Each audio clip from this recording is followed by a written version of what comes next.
What's going on, everybody? Welcome back to Talkin Sports with Jake. Hope you're all doing well. So, San Diego Padres managerial search is underway. Talked a little bit about it on Wednesday, but their senior advisor to player development, Mike Schilt, is being interviewed. He was the Cardinals manager for a few seasons recently, only about a couple years ago. He took over mid-season, like 2018. He was fired after the 21 season. I thought he did a good job there. Overall, you took over a team that was kind of floundering. They hadn't made the playoffs in a few years, and that was in 2018 was like falling out of almost completely out of the race, and almost brought them back into the playoffs. Got the full-time manager role before that year even ended. Then he got them back to the playoffs. His last year, they struggled for a lot of the season. They had that big, long, like 17 or 18 crazy win streak. Towards the end of the season, that got them into the playoffs and losing the wild card game that year. But then they fired him. I was surprised. He was the manager of the year candidate that year, and they fired him. And he's been on San Diego staff, I think, the last couple of years under Bob Melvin. Then Bob Melvin's obviously now in San Francisco. He left for San Diego to take the managerial job there. But Schilt is a candidate. Ryan Flowery, their bench coach, who's next player, retired a few years back. He's also being interviewed. They're also interviewing Phil Nevin, who was recently fired by the Angels, which, again, I didn't get why he was fired. He was there, and he took over in, like, June of 2022. Did a pretty good job for the hand he was dealt. In this past year, again, the record wasn't really there, but, Mike Trout missed a ton of time. Ohtani missed time at the end of the year. Just didn't have a good team. Wasn't given a good hand. I would have kept him, but he looked like he was developing into a pretty good manager. But they decided to let him go. They're interviewing him. We'll like to see him get another shot. And then Benji Gill, the Angels infield coach, is also being interviewed. They did interview the Mets bench coach Eric Shaw, but he's already out of the running, so he's not a candidate anymore. The Blue Jays declined Whit Merrifield's $18 million option. He's still a solid player, just not worth $18 million at this point in his career. And then the Dodgers extended Max Muncy, power hitting first baseman, kind of can play all over the field. Doesn't hit for much out, but can give you 30+ homers. Very good defender. So he'll be a Dodger for at least the next 2 years. And Nelson Cruz announced his retirement from baseball after 19 seasons. 7-time All-Star, 4-time Silver Slugger, had 464 career home runs, from the better power hitters of his generation. Congratulations to Nelson Cruz on a great career. I believe the Mets actually originally signed him.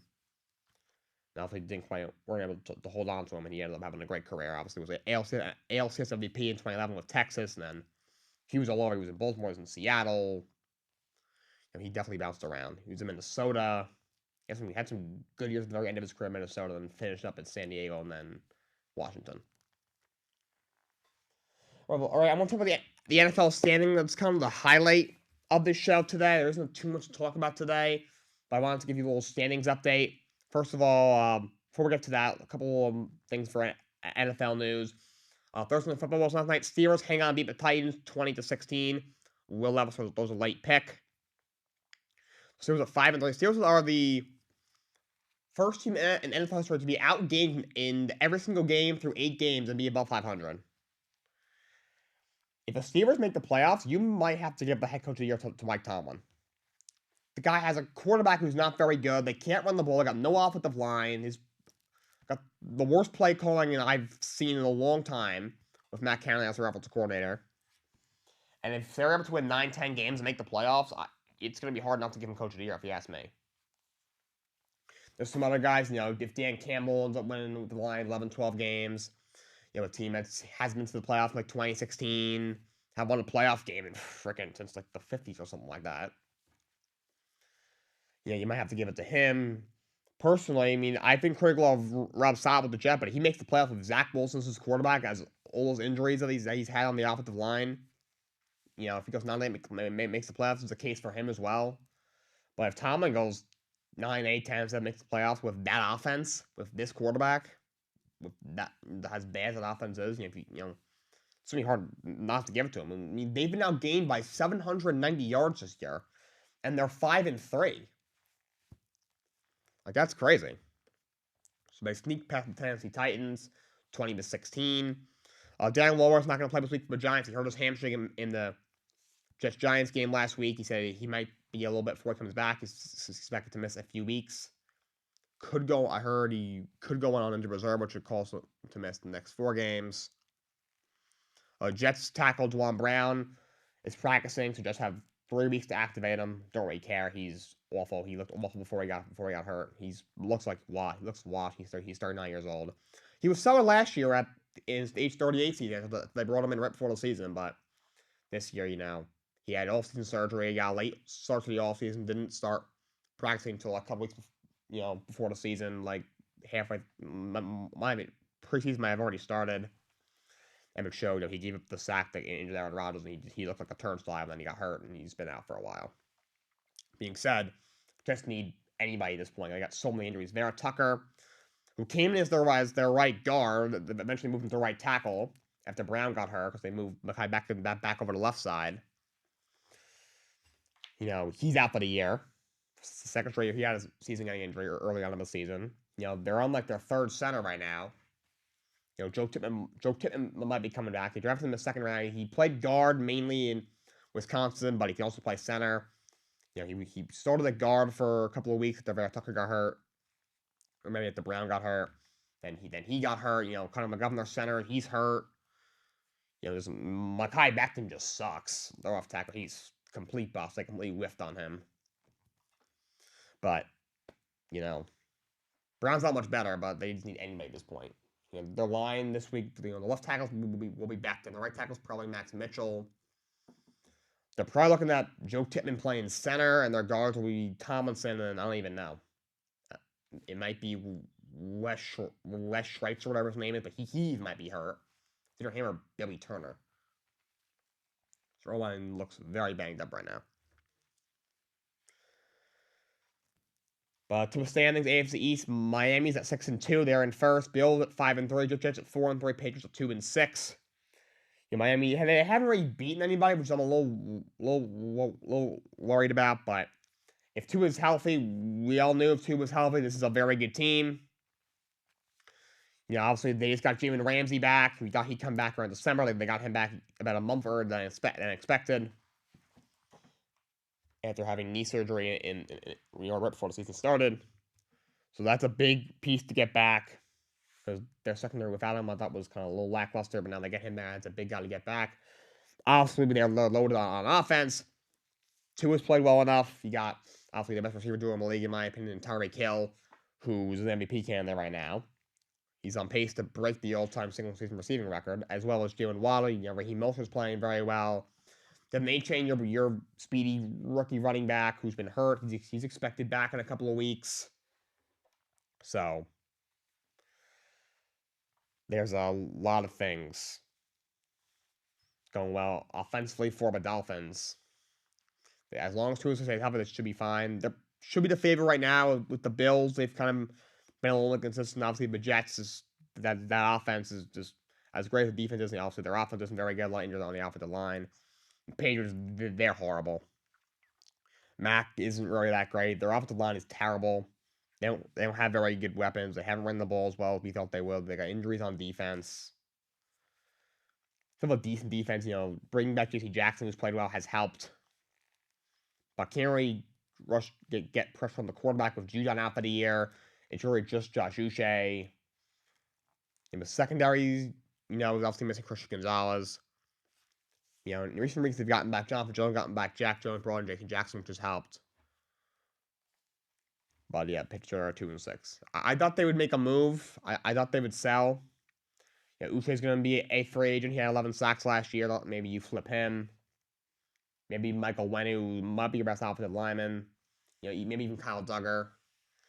They might be looking at it as, okay, what are we going to get for this?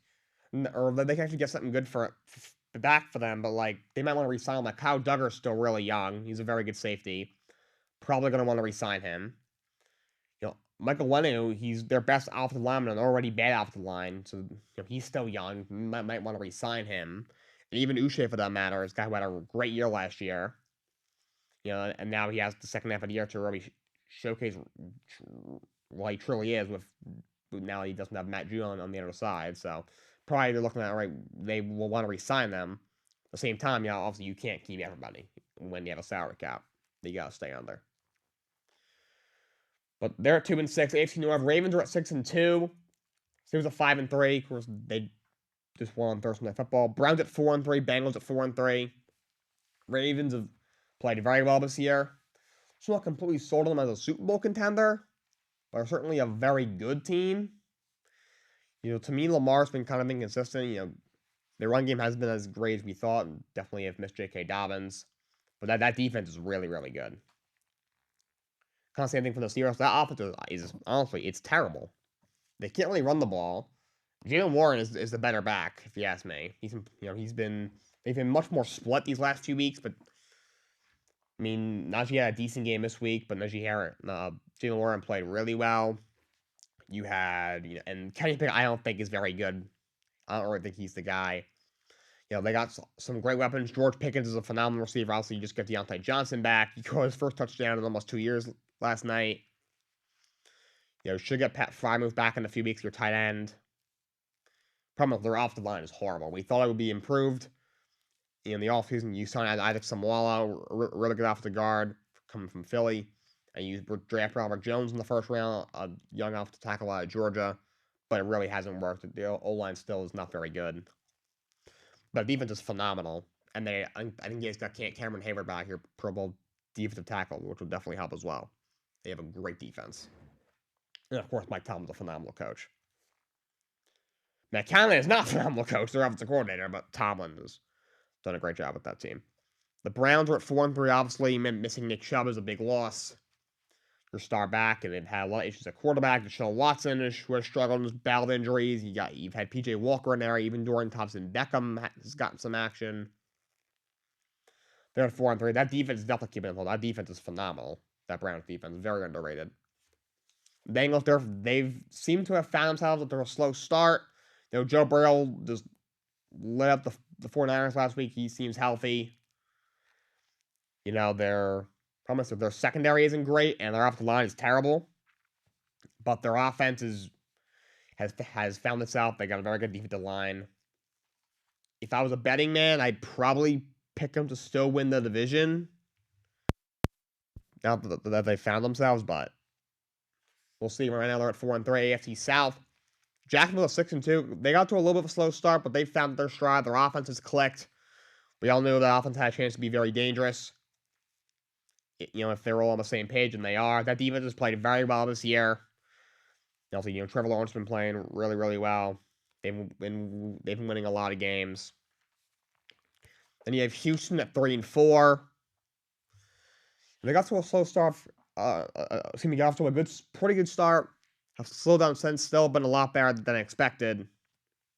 C.J. Stroud might be the offensive rookie of the year. He's played really well. You got the Colts at 3-5. Obviously, down Anthony Richardson, your star young quarterback, star rookie quarterback. So you have Gardner Minshew in there right now. And the Titans at 3-5. To me, Will Levis should start the rest of the year. Tannehill is washed. Malik Willis is terrible. Don't know what Will Levis is. I was never high on him. I've been very low on him since the beginning. But he needs to be the starter right now. But Titans really don't seem to be going anywhere, and he might give him the best chance to win, which isn't saying much, but still. He probably gives him the best chance to win right now. Traylon Marks, we got carted off in that game and said he was alert in the hospital, so he should be fine. Not sure how much time left, but nothing too serious. AFC West got the Chiefs at 6-2. They had a really tough loss to Denver this past week, but they have been playing great all year. Mahomes has been Mahomes. Kelsey. You get it, and their defense has actually played very well this year for the Kansas City Chiefs. I will say, been very impressed with that defense. Chargers are at 3-4. I mean, yes, obviously, Mike Williams, your second best receiver, is out for the year. You didn't have Austin Eckler start back for a few weeks. Problem is, they're horribly coached. Brandon Staley's a horrible coach. Don't know what he's still doing there. I'd fire him right now and promote Kellen Moore to interim coach. I would, honestly, if they lose to the Jets Monday, I'd make the move. That offensive line with Zach Wilson We got Joey Bosa and Khalil Mack on your team, and you lose. I don't care how great the Jets' defense is. If they're 3-5, outside of the Chiefs, you're playing the Raiders and the Broncos in that division. At that point, this team is way too talented to miss the playoffs. And on paper, they have a much better squad than the Jets, and if they lose, to me, that would be the final straw. Depends how the game goes, of course, but like at some point, you just have to realize, the best if this guy can't be better than 9-8 in a first round exit, a team that should be winning 11+ games every year, at some point it's time to move on. I don't know how he came back after that collapse in the playoffs last year. The Rams were at 3-5. Obviously, they just fired their head coach, and their GM, and their offensive coordinator. They're a complete mess right now. And the Broncos were at 3-5. There's nothing less for me to say on the Broncos. They suck. I don't know what else you want me to say. That's the AFC. So AFC East is very tight, very competitive as we thought. North, obviously very competitive. Jacksonville were running away at the South as expected. Chiefs were running away at the West as expected. Going to the NFC, the NFC East. Eagles are at 7-1. They are rolling. They have the best record in the NFL. Hurts has had some turnover issues, but he's put them to bed for the most part, at least recently. That front seven is also just absolutely insane. Secondary is a little concerning. That's why they made the trade for Kevin Byard, a really good safety from Tennessee a couple of weeks ago. Slay and Bradbury have kind of had some off years, but he was still playing great. Dallas at 5-2. Do I think they win a playoff game? Absolutely not. But they're good enough, I guess. Washington 3-5. They need to get Ron Rivera out of there. Look, I love Ron Rivera as a person. What he's overcame in his life is incredible, and he's an incredible person. And I'll take him on my staff any day of the week just now as a head coach. It's as simple as that. I like what I've seen from Sam Howell. He's overall played really well. I think he's got a chance to be a really good quarterback in this league. They got a lot of really good weapons. I like Brian Robinson. They got some nice receivers, especially Terry McLaurin. The offensive line is awful, so the reason they're struggling running the ball is because combination of there's not a lot of running lanes there, and Eric Bieniemy is extremely overrated. I'm sorry. He has not done that good of a job as the offensive coordinator. I wish they get rid of Ron Rivera now, but I don't know who I'm promoting. The O-corner, Bieniemy, he's been a top candidate, but I don't think he's a head coach in this league. I don't think he's even that great of an offensive coordinator. So if I'm not sold on him as a coordinator, why am I giving him a head coach shot? You think, all right, you could promote the defensive coordinator, Jack Del Rio, who's been a head coach before in the past. He was with the Raiders for 3 or 4 years before that. I think he was somewhere else very shortly. He's improved that he's not a great head coach. Also, that defense is horrible. Even with Chase Young, the defense was horrible. And then get pressure on the quarterback, but the defense otherwise is awful. Awful. So, as bad as the defense, if his defense is that bad, do you reward him with a head coach job? I don't know. So, much as I would say, get rid of Ron Rivera now, I don't know if it will help. Especially after ownership said, let's sell, and they traded your 2 really good young pass rushers and Chase Young from Montez Sweat. Yeah, second out, third round pick back for them. To me, the season's over. And the Giants at 2-6, good God. They have the worst offensive line in football. So many injuries. They're awful. Obviously, you've had Tyrod Taylor starting the last few weeks. Now Jalen Jones is coming back. The defense is actually very, very good. But also you trade one of the league's best D tackles and then one of them. Still got Dexter Lawrence there, and they still have a very, very good defense, but that's definitely going to hurt. Their season's over. And you have Lions at 6-2. They've been playing really well. Besides the one game 2 weeks ago against the Ravens, lost to 8-6. They've been phenomenal. Jared Goff has played really well. Goff has emerged as a really good quarterback. Besides the one elite year of the Rams, he wasn't great overall. Those last couple of years, and he's been phenomenal. I think Dan Campbell's a very good coach. Ben Johnson, please get him a head coach job, please. He definitely deserves it. Aaron Gleb, the D corner, I think might as well. They got a great offense. The defense has played pretty well this year. Secondary a little concerned. They got some injuries. Losing C.J. Gardner-Johnson early on was a big loss. You thought you were getting Cam Sutton back, and that didn't happen. He gets hurt, first game back. which is unfortunate, but they're playing very well. Now you're letting Jameer Gibbs run loose, which is nice. Vikings are at 4-4 after losing, starting off 0-3. You won 4 out of 5, but now you lose Kirk Cousins for the year. So now your quarterbacks, it's a fourth-round rookie in Jalen Hall at BYU, and then Joshua Dobbs he used trade for, who was the starter here in Arizona, was serviceable considering what he was dealing with, but definitely a downgrade. They can't really run the ball. Their defense is horrible. So I don't know. It's hard for me to say their season's not over. Packers at 2-5. They're awful, absolutely terrible. Jordan Love is horrible. He's not the guy. Not all on him. I think Matt LaFleur is extremely overrated. The play calling there has not been good. The offensive line there is terrible. Obviously, Vacatieri gets hurt again. They're very, very young. But the defense to me has underperformed. I don't think Joe Barry has done a great job with that defense. But that whole team, they need changes. That team is freaking terrible. And the Bears are at 2-6. They're awful. Fields, I don't think is the guy. To me, I've always liked Fields. I like him in Ohio State. I liked him coming out. I've defended him as much as I could, but I'm running out of ways to defend this guy. He might just not be it. He was given a tough hand. I think that's a part of it as well.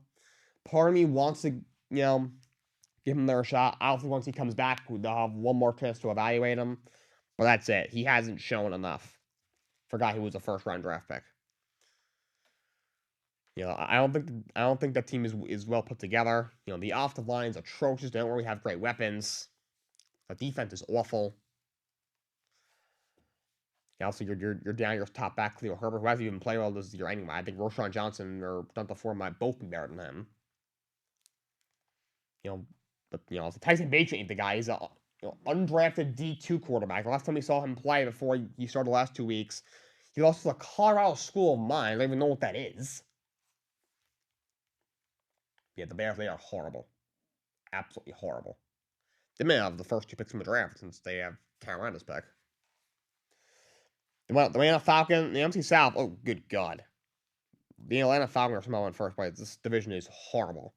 Falcons 4-4. They aren't that good. They just benched their starting quarterback, Desmond Ridder. Thank God, he's horrible. For Taylor Heineke. Obviously, you have Bijan Robinson. Oliver Smith's kind of pissing me off. I'm not going to lie. I've been very supportive of him, although despite him not having the win-loss record since he took over. I don't know why he just won't give the ball to Bijan and why he won't throw the ball to Kyle Pitts. I don't get it. And the defense is pretty good. If the Saints is 4-4, Carr is not that good, but Alvin Kamara is really good. Michael Thomas has stayed healthy and not punched anybody yet. The defense is good. They're just as mid as it is. Bucks were at 3-4. Baker Mayfield's not good. He had 2 okay games against bad teams to start the year. Everyone's like, oh, he's back. And then he goes out and plays horrible. He's not that good. They can't run the ball. Rashad White is awful. Defense is pretty good. They've been a little better than I thought. But yeah, the offensive line is terrible. Todd Bowles is a horrible head coach. Nothing to see there in the Carolina. They just suck. 1-6. Ouch. They're still young. I think Bryce Young is still a rookie. The problem is their offensive line is awful. They don't really have a lot of weapons, though I have like wrestling from Adam Thielen. He's played very well. And their defense is terrible. They cannot stop the pass for their life. Falcons is probably what I'm taking to win the division. Because I just think now they're going to Taylor Heineke, they'll be able to pass the ball a little bit more. Heineke's been a good film starter in his career in Washington. I think he'll do the somewhat same in Atlanta. Atlanta might be 8-9, but though I think that's who it is. And by the way, if that happens, Dennis Allen with the Saints, he shouldn't be anywhere near an NFL team ever again. He is not a good head coach. NFC West, Seattle actually technically in first place by half game. They're at 5-2. Geno hasn't been as good as he was last year, I don't think, but they got a lot of good weapons. Obviously, DK, you have him back, Lockett. They can run the ball with Kenneth Walker. Defense is pretty good. That back end is very good. You lose Oshina and Nwosu, your best pass rusher, but now you bring in Leonard Williams up front. That was a really good move. Now we're at 5-3. Brock Purdy, he needs to step up. All he's got to do is not turn the ball over. That's all he got to do.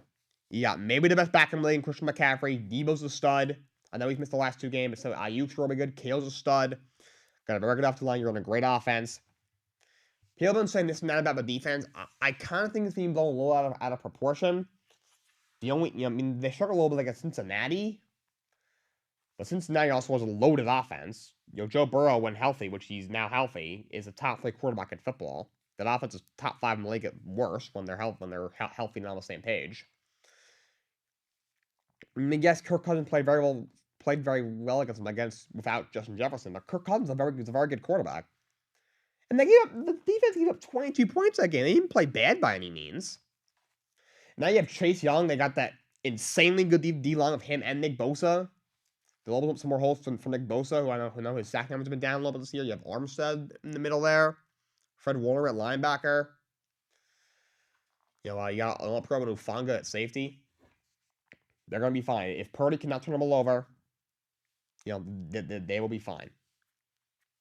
If he doesn't turn the ball over. Rams are at 3-5. They're not great. Stafford's battling injuries. They should move on. They need a new quarterback after the year. He's just not the same player anymore. It's as simple as that. Obviously your top back, Kyrie Williams, is on injured reserve, which doesn't help. They got obviously a lot of receivers. Cooper Kupp's phenomenal. Puka Nacua has been off the charts good. And the defense has been a little better than expected, but still wasn't great. And the Cardinals are at 1-7. They are just awful. Looks like they're getting Kyler back, which will help. Problem is, they're obviously your top back James Conner's been out.